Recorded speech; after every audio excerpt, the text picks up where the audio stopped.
Hello hi नमस्कार मेरे प्यारे साथियों, कैसे आप सभी का स्वागत है, अभिनंदन है एक बार पुनः आपके यूट्यूब चैनल पर एसीएस ज्ञान अड्डा पर, जहां पर आपको मिलेगा संपूर्ण विषय से संबंधित संपूर्ण जानकारी। ओके, तो हम लोग बात कर रहे थे अति महत्वपूर्ण टॉपिक जो आपके फर्स्ट ग्रेड को लेकर, सीयूटी को लेकर, रीट को लेकर और जो सेकंड ग्रेड उनको लेकर, और जो 12वीं की जो विद्यार्थी है उनके लिए, चाहे राजस्थान बोर्ड हो, चाहे UP board, MP board, Bihar board, all board के लिए अर्थशास्त्र के कॉमन सब्जेक्ट, कॉमन जो टॉपिक है हम लोग इसमें डिस्कस कर रहे हैं।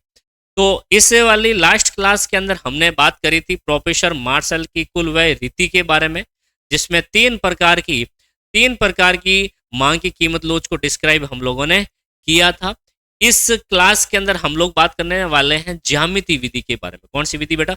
ज्यामितिक जो मेथड है उनके माध्यम से किस प्रकार से मांग की कीमत लोच को ज्ञात किया जाता है, उसमें कितने टाइप की मांग की कीमत लोच होगी, उन तमाम चीजों के ऊपर हम लोग बात करने वाले हैं। तो पिछली क्लास का आपको थोड़ा सा रिवेल करवा देते हैं, थोड़ा सा आपको वापस फीड, यूं कह सकते फ्लैशबैक में लेके चलते हैं, ताकि आप उस क्लास से अटैच हो सकेगा आपने कल क्या पढ़ा था और आज आप लोग क्या पढ़ने वाले हैं।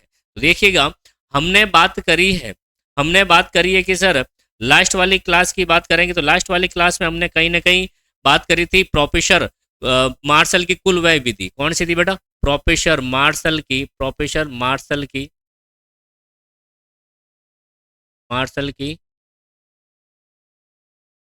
कुल व्यय विधि,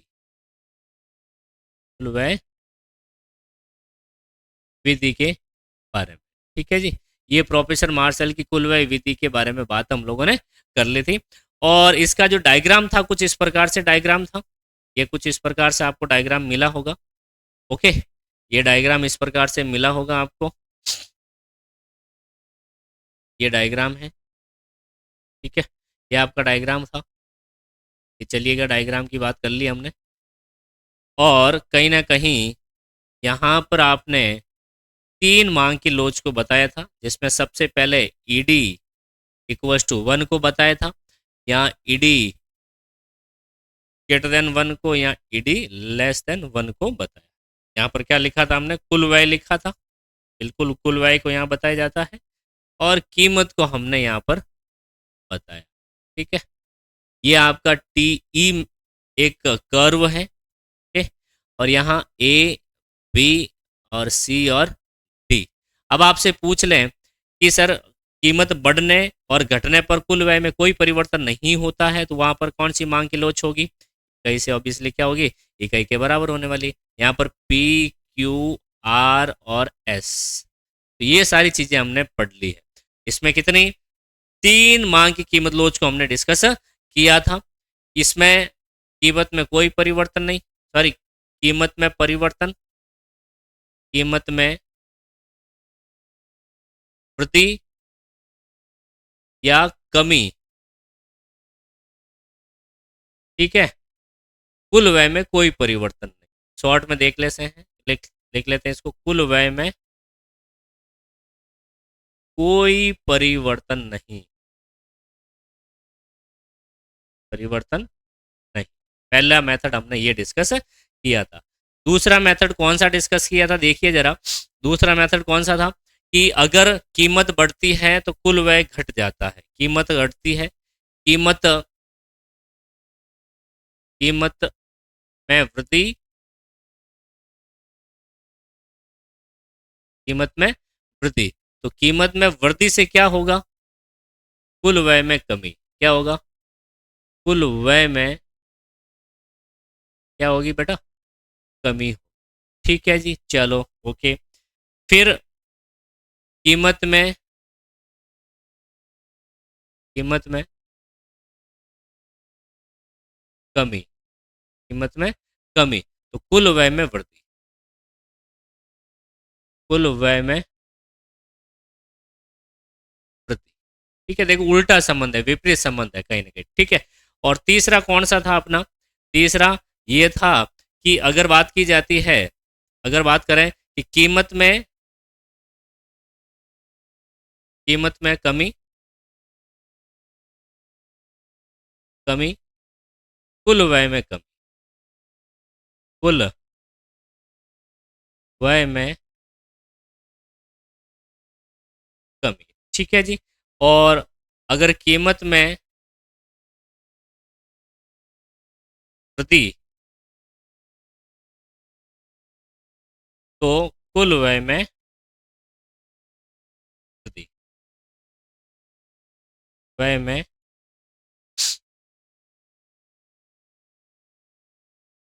व्यय में ठीक है। तो यहां पर तो संबंध कैसा है? सीधा। कैसा संबंध है बेटा? सीधा। यानी कि कीमत बढ़ती है तो कुल व्यय भी बढ़ता है, कीमत घटती है तो कुल व्यय भी घटता है। तो कैसा संबंध हो गया? सीधा। यहां पर कैसा है? विपरीत। यहां पर कैसा है बेटा? विपरीत है। क्या विपरीत है? कि कीमत बढ़ती है तो कुल व्यय घट जाता है, कीमत घटती है तो कुल व्यय कम हो जाता है। ठीक है। तो ये संबंध है, और इसमें तो अगर हम बात करें इक्वल है, बराबर संबंध है कि कीमत घटे बढ़े कोई प्रभाव की कुल व्यय में कोई प्रभाव पड़ने वाला नहीं है। तो ये मेथड हम लोग पढ़ चुके हैं। इसके बाद बात करने वाले थे हम लोग ज्यामिति विधि के बारे में। किसकी विधि के बारे में? ज्यामिति विधि के बारे में बात कर रहे हैं। और ज्यामिति विधि क्या है देखिएगा। इस विधि के अनुसार अनुसार इस विधि में अगर मांग रेखा वक्र के रूप में हो, मांग अगर मांग रेखा सरल रेखा के रूप में, किस रेखा रूप में हो बेटा? सरल रेखा। ठीक है। तो अगर हम बात करें मांग वक्र होता कैसे, बेसिकली बेसिकली होता कैसे, इस तरह से ये होता है। ये इस तरह से आपका मांग कर्व होता है। डायग्राम कैसा होगा? ये इस तरह से ही होता है, अब सभी को पता है। ओके। मांग वक्र कुछ इस प्रकार से होता है। ये देखो, ये है, ये आपका डीडी कर्व है। ये क्या है बेटा? डीडी कर्व रहने वाला है। इसको डिमांड कर्व कहा जाता है। ठीक है जी। तो कहीं ना कहीं अगर एक सरल रेखा के अंदर हो, तो यानी कहना का मतलब ये इस प्रकार से हो, क्या हो? इस प्रकार से हो। तो पहले उस बिंदु पर, जिनकी बिंदु लोज ज्ञात करनी है, एक स्पर्श रेखा खींची जाती है। क्या खींची जाती है? स्पर्श रेखा खींची जाती है। स्पर्श रेखा खींचने का मतलब है इस प्रकार से एक रेखा खींची जाती है। ये स्पर्श रेखा एक हमने खींच ली। ओके। चलिए, एक स्पर्श रेखा हमने खींच ली है। तो मांग की मात्रा अक्ष व कीमत अक्ष पर मिलती है। मांग की मात्रा जो है अक्ष और कीमत इस पर, इसका मतलब ये हो गया। इसका मतलब क्या हो गया? ये रहने वाला। ठीक है। तो क्या कह रहा है कि एक स्पर्श रेखा खींची जाती है जो मांग की मात्रा अक्ष और कीमत अक्ष पर मिलती है। इसका मतलब स्पर्श रेखा, यहाँ यूं कह सकते हैं, ये तो हो गया, सपोज करें कि एक डिमांड कर्व हो गया। क्या हो गया? सपोज करें, इसको क्या मानना हमें? हमें इसको मानना है डिमांड कर्व। यहाँ पर ये एक व्हाइट लाइन से जो रेखा दिखाई दे रही है, इसको एक स्पर्श रेखा कहते हैं। जो यहाँ पर ये मात्रा अक्ष है। ये कौन सा अक्ष है? मात्रा अक्ष है। और यहाँ पर ये कीमत अक्ष है। ये क्या बेटा? कीमत अक्ष रहने वाला। कौन सा अक्ष रहने वाला? कीमत अक्ष। ओके। ये वाई है और ये एक्स है। तो देखो, मांग की मात्रा अक्ष और कीमत अक्ष पर मिलती है। इस प्रकार मांग वक्र को सीधी रेखा में परिवर्तित किया जाता, तो जैसे चित्र में बताया गया है। तो इसको हमने क्या कर दिया? सीधा कर दिया। इसको क्या कर दिया? सीधा कर दिया है। तो इसके अलग अलग बिंदुओं पर मांग की कीमत लोचक क्या रहेगी, उसकी हम लोग चर्चा करने वाले हैं। तो और जो बिंदु आपको दिखाई दे रहा है यहाँ पर, ये जो बिंदु दिखाई दे रहा है यहाँ पर मांग की लोच, यहाँ पर मान लीजिए मैं बिंदु ले लेता हूँ ए बिंदु। क्या ले लेता हूँ बेटा? ए बिंदु ले लेता हूं। और ए बिंदु पर ईडी इक्वल्स टू 1 रहने वाली। क्या रहने वाली है? ईडी इक्वल्स टू 1 रहने वाली है। तो बात समझ में आ गई होगी आपको कि सर एक स्पर्श रेखा खींची जाती, डिमांड कर्व है, मान लीजिए डिमांड कर्व, इसको एक स्पर्श रेखा खींची जाती है जो कीमत अक्ष और मात्रा अक्ष को मिलता है। और कहीं ना कहीं जहां पर एक दूसरे को स्पर्श करेंगे वहां पर क्या होगा? एक मांग की कीमत लोच होगी, जिसको क्या कहते हैं? ईडी इक्वल्स टू 1 कहते हैं। क्या कहते हैं बेटा? ED equals to 1। अब ये चित्र किस प्रकार से बनेगा उसकी हम लोग चर्चा कर लेते हैं। चलिएगा, इसका कर्व किस प्रकार से बनेगा देखो। ये एक ओ एक्स एक्स और ओ वाई एक्स बताया हम लोगों ने। ये ठीक है। ये यहां से एक स्पर्श रेखा खींच ली हमने, ये वाला भाग। ठीक है? अब इसके अलग अलग बिंदुओं को बताते हैं। अब यहाँ पर अलग अलग क्या करेंगे हम लोग? बिंदुओं को बताएंगे। तो जो बीचों बीच में बिंदु है जहां पर वो एक स्पर्श करता है वहां पर डिमांड कर्व को, वो इस बिंदु पर क्या होगा? ईडी इक्वल्स टू 1 होगा। क्या होगा? ED equals to 1। इसके ऊपर ही जो भाग है यहाँ पर क्या होगा, ईडी ग्रेटर देन 1 होगा, और यहाँ पर ईडी लेस देन 1 होगा। क्या होगा, ईडी लेस देन 1 रहने वाला है। और अगर हम यहाँ पर बात करें तो ईडी इक्वल्स टू 0 और यहाँ पर ईडी इक्वल्स टू इनफिनिट रहने वाला। क्या रहने वाला है, इनफिनिट रहने वाला है। तो यहाँ पर अलग अलग बिंदुओं पर क्या बेटा, यहाँ पर आपको देखने को मिला होगा कि अलग अलग बिंदुओं पर क्या मिल रही, देखने को मिल रहा है आपको, अलग अलग बिंदुओं पर आपको अलग अलग चीजें देखने को मिल रही है। तो कहने का मेरा कंसर्न ये है कि अगर मांग की कीमत लोच की बात करें कि अलग अलग बिंदुओं पर किस प्रकार से ये होता है, वो आपको मैंने बता दिया है कि यहाँ पर अलग अलग बिंदु देखने को मिल रहे हैं और अलग अलग बिंदुओं पर आपको कहीं ना कहीं मांग की कीमत लोच देखने को मिलेगी। यहाँ पर एबीसीडी में लगा लूं, अगर एबीसीडी में लगा लूं तो क्या रहने वाला है आपका,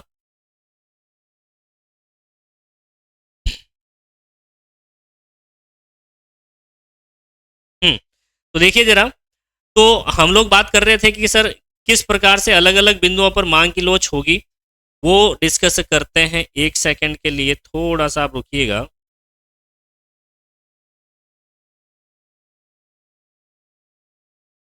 हम्म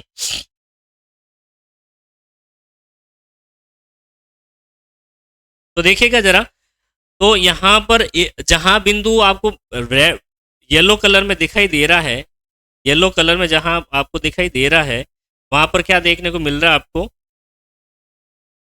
क्या देखने को मिल रहा है बेटा, एक सेकंड रुकिए जरा।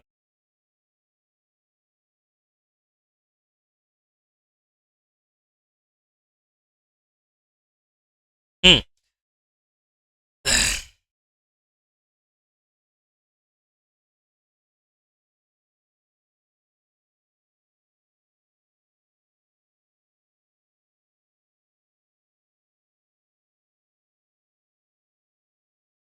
तो देखिएगा यहाँ पर आपको ए बी बिंदु C D, A B C D बिंदु दिखाई दे रहा होगा, ए बी सी और डी और ई बिंदु, कौन सा बिंदु, ई बिंदु आपको दिखाई दे रहा होगा। ठीक है जी।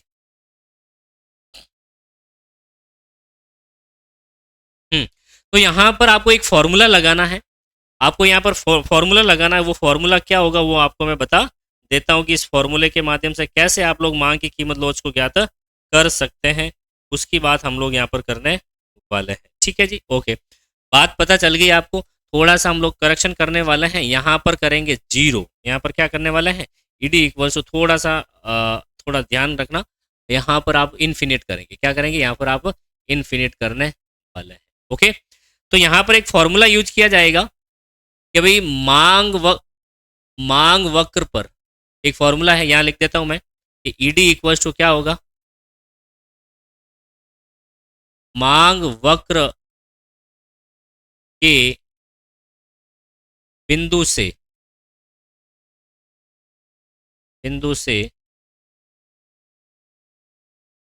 निचला भाग अपॉन मांग वक्र बिंदु के मांग वक्र बिंदु के ऊपरी भाग, क्या होता है, ऊपरी भाग। ठीक है जी, तो ये आपको ध्यान में रखना है कि सर इसका फॉर्मूला क्या था, मांग वक्र बिंदु के निचला भाग और ऊपरी भाग अपॉन करेंगे तो क्या आ जाएगा, ईडी अपना आने वाला है। तो इसको कैसे आगे बढ़ते हैं, आगे देखते हैं किसे कैसे इसको सॉल्व किया जाता है, वो देखिए एक एक करके सॉल्व करते हैं। बी सी बिंदु पर मांग की कीमत लोच क्या होगी, अगर बात करें कि सी बिंदु पर, किस बिंदु पर, मैं पहला देख लेता हूं, सी बिंदु पर। ओके, बिंदु पर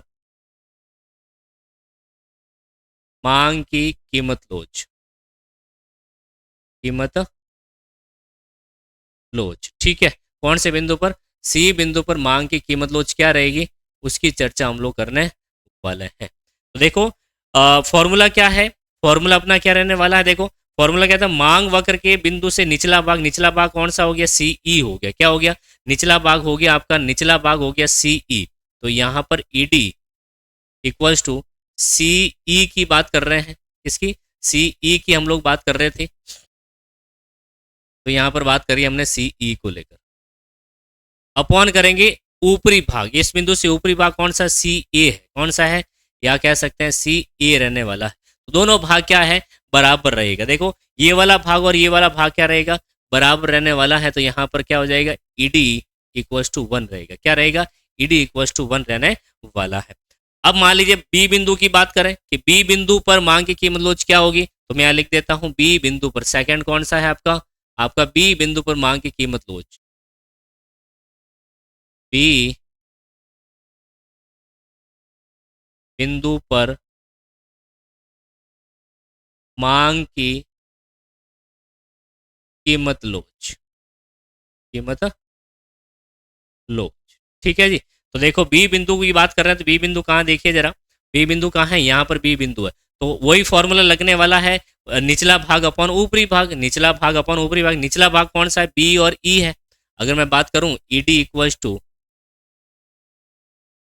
बी और ई की बात कर लेते हैं, बी और ई। ऊपरी भाग कौन सा है, देखो ए और बी, या बी और ए कर देते हैं, बी और ए।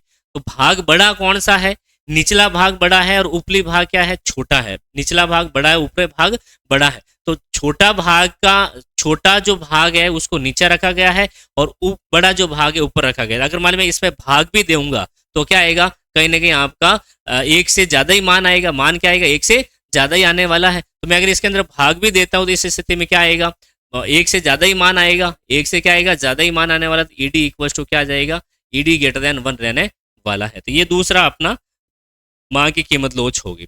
तीसरी मांग की कीमत लोच की बात कर रहे हैं, मान लीजिए मैं ए बिंदु की बात कर रहा हूं, मैं किसके बिंदु की बात कर रहा हूं, ए बिंदु की बात कर रहा हूं। तो यहां लिखेंगे सर तीसरा, ए बिंदु पर मांग की कीमत लोच, कीमत लोच किस बिंदु पर, ए बिंदु पर मांग की कीमत लोच क्या होगी, उसके ऊपर चर्चा कर रहे हैं। ठीक है, उसके ऊपर थोड़ी सी हम लोग चर्चा कर रहे हैं। तो देखिएगा ए बिंदु पर मांग की लोच क्या होगी। देखो मांग वक्र के बिंदु से निचला भाग कौन सा है, निचला भाग तो ये ए और ई है। तो निचला भाग कौन सा हो गया आपका, यहाँ ईडी इक्वल्स टू निचला भाग कौन सा हो गया, ए और ई हो गया, ए और ई हो गया। ओके, और ऊपरी भाग कौन सा हो गया, शून्य हो गया। क्या हो गया बेटा, शून्य रहने वाला है। तो किसी संख्या में शून्य का भाग देंगे तो ईडी इक्वल्स टू क्या आ जाएगा, इन्फिनिट आ जाएगा। ईडी इन्फिनिट क्या रह जाएगा, इन्फिनिट होने वाला है। ऊपरी भाग देखो कुछ भी नहीं है, ऊपरी भाग कुछ नहीं है तो जीरो लिख दिया, और निचला भाग ए और ई है, ए और ई का भाग हमने लिख दिया है। ठीक है, तो ये हो गई आपकी तीसरी कह सकते हैं आप लोग तीसरा मेथड हो गया, तीसरा आपका मांग की कीमत लोच हो गई। चौथे की बात करते हैं। अब मैं यहाँ पर बात करता हूँ चौथे मांग की कीमत लोच की। मैं डी बिंदु पर बात करता हूँ, डी बिंदु पर मांग की कीमत लोच, कीमत लोच। ठीक है, किस बिंदु पर बेटा, डी बिंदु पर मांग की कीमत लोच क्या होगी। तो देखो निचला भाग तो हो गया डी और ई, क्या हो गया, निचला भाग डी ई हो गया, और ऊपरी भाग हो गया आपका डी और ए, डी और ए। तो ऑब्वियसली क्या है, निचला भाग जो है आपका छोटा है, ऊपरी भाग बड़ा है। तो अगर छोटी संख्या के अंदर बड़ी संख्या का भाग देंगे तो निश्चित रूप से एक से मान क्या आएगा, कमी आने वाला है। तो यहाँ पर ईडी जो है आपका क्या रह जाएगा, लेस देन एक ही आएगा। ईडी लेस देन क्या रहने वाली है, एक ही रहने वाली है। इसके अलावा मैं बात करता हूं पांचवी मांग की कीमत लोच की। यहां लिख लेते हैं हम लोग, पांचवी मांग की कीमत लोच क्या होगी। देखो ई बिंदु पर, किस बिंदु पर बेटा, मैं अगर बात करूं ई बिंदु पर क्या रहेगा, ई बिंदु पर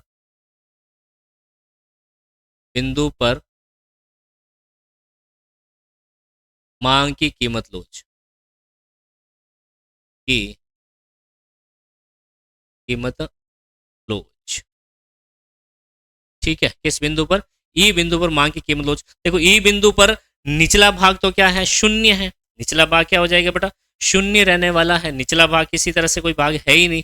तो यहां पर ईडी इक्वल्स टू शून्य अपॉन ऊपरी भाग, यानी देखो लिखा ऊपरी भाग ए और ई और ए कर सकते हैं आप लोग, है ना, कुछ भी लिख दीजिएगा, कोई फर्क पड़ने वाला नहीं है। तो इस स्थिति में क्या रहेगा, आपका ईडी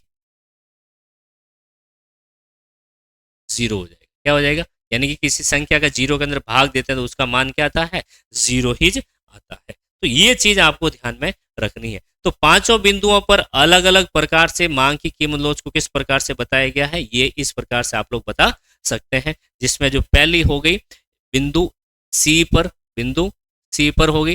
दूसरा बिंदु बी पर किस तरह से मांग की लोच होती है ना। सी बिंदु पर किस तरह से मांग की लोच होती है। और साथ ही साथ अगर हम बात करें कि डी बिंदु पर मांग की लोच क्या होगी और ई बिंदु की बात की जाती है तो वहां पर मांग की लोच क्या होगी, यहाँ पर सारी चीजें मैंने बता दी। ठीक है, तो ये इस तरह से 3 मेथड आप लोगों के हो चुके हैं। 3 मेथड कौन कौन से थे, प्रोफेसर फ्लक्स की प्रतिशत विधि थी, हमने अच्छे से डिस्कस किया है। उसके बाद बात करें कि प्रोफेसर मार्शल की कुल व्यय विधि, उसको भी हमने डिस्कस कर दिया था लास्ट क्लास के अंदर। और इस क्लास के अंदर हमने बात करी है किसकी, हमने बात करी है कहीं ना कहीं ज्यामिति विधि की बात करी है। और नेक्स्ट क्लास में हम लोग पढ़ेंगे मांग की कीमत लोच की श्रेणियां और इससे रिलेटेड कुछ क्वेश्चंस हम लोग करने वाले हैं ताकि आपके एग्जाम में और तैयारी अच्छी हो सके। तो मेरे प्यारे साथियों, इस क्लास को आप ज़्यादा से ज़्यादा शेयर करिएगा। अगर आप चैनल पर नए हैं तो सब्सक्राइब एक बार जरूर कर लीजिएगा। तो अगर आपको किसी और सब्जेक्ट की भी क्लासें लगवानी है तो आप कमेंट सेक्शन में जरूर बताइएगा, हम वो लगाने का जरूर प्रयास करने वाले हैं। बिजनेस मैनेजमेंट 12th की बात करूं, बिजनेस मैनेजमेंट की बात करें तो वो भी हम लोग एक मैराथन क्लास आपके हवेली में लाने वाले हैं। और इस सब्जेक्ट की यानी इकोनॉमिक्स की भी आपकी मैराथन की क्लास रहने वाली है जो 2 से 3 घंटे में आपका पूरा सिलेबस वन शॉट के अंदर, कहने का मतलब है पूरा सिलेबस रहने वाला है। तो हम लोग जल्दी आने वाले हैं वापस उस मैराथन क्लास को लेकर। और हो सके अकाउंटेंसी के भी कुछ क्वेश्चन है उनको भी हम लोग यहाँ पर लाने का प्रयास करेंगे। ठीक है, तो मेरे प्यारे साथियों, खुश रहिएगा, मस्त रहेगा। एक बार पुनः स्वागत है, अभिनंदन है एसीएस ज्ञान अड्डा पर। और इस चैनल को जरूर सब्सक्राइब कर दीजिए। ठीक है, थैंक यू सो मच।